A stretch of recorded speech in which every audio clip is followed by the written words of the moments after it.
Magandang araw po. Pag-usapan po natin kung paano nakuha ang value ng pi. Sa circle po, para makuha natin ang diameter, gagamit tayong formula d equals c over pi. Ang way po na substituting yan ay magiging pi is equal to circumference over d. Gamit po tayo ng sample na bilog, yung bunganga ng cup ng noodles. Sukatin po natin ang diameter nito ng paganito. Tapos, gupitin natin para ma-eksakto natin yung gitna. So saan tayo, dun tayo susukat ng diameter.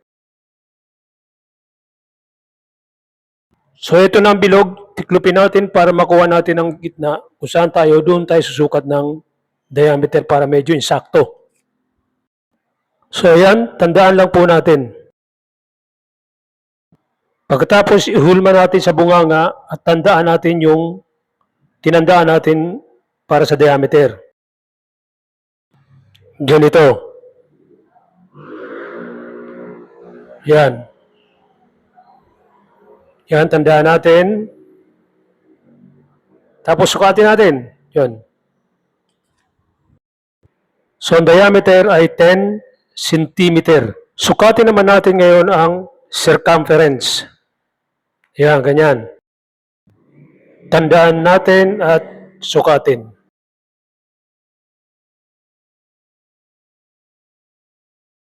Kumuha pa tayo ng isang bilog, yung puwit naman ng cup. Sukatin din natin. Yan. Nakakuha tayo ng dalawang bilog na may diameter 10 cm at circumference na 31 cm.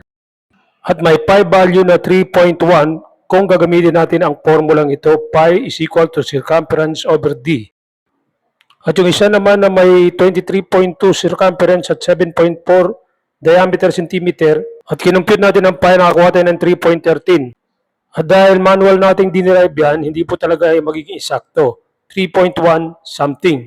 Ginamitan po nila ng geometrical analysis yan at nag-come up sila sa ganitong value. Yung pinakamabang value, 3.1415,92653, yun ang final value.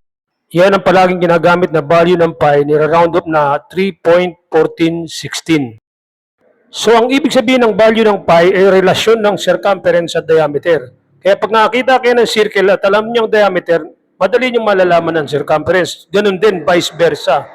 Mahalaga ang value ng pi sa pag-compute sa area ng circle at sa volume ng mga bagay na may hugis bilog. Magandang araw po at maraming salamat sa inyo. Follow up niyo lang ako para sa susunod na kaalaman. Bye!